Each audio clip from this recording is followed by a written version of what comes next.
আসসালামু আলাইকুম। আজকে আপনাদের জন্য একটা ভিডিও নিয়ে আসলাম। ভিডিওতে দেখতে পাচ্ছেন এটা হচ্ছে মেধা বিকাশ বিদ্যানিকেতন স্কুল, যেখানে গত ৩ বছর যাবত আমি শিক্ষকতা পেশায় নিয়োজিত আছি।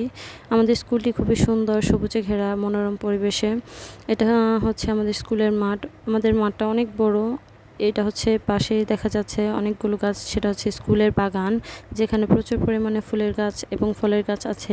এটা হচ্ছে আমার স্কুলের বারান্দা, যেখানে স্যার কিছু ক্যাকটাস গাছ এবং কিছু আরও অন্যান্য প্রজাতির গাছ লাগিয়েছেন। আর স্কুলের বারান্দার পাশে ছোট ছোট কিছু পুকুর আছে এবং পুকুরে রঙিন মাছ আছে, যেগুলো স্যার চাষ করে, এবং এগুলো মাছগুলো দেখে বাচ্চারা খুবই আনন্দিত হয়। ওখানে আরও কিছু পুকুর তৈরি করছে। এটা ছিল স্কুলের আগের অবস্থা, আর এটা হচ্ছে আমাদের স্কুলের বর্তমান অবস্থা। খুবই সুন্দর আমাদের একটা স্কুলের খেলার মাঠ আছে, যেখানে বাচ্চারা প্রতিনিয়তই খেলা করে।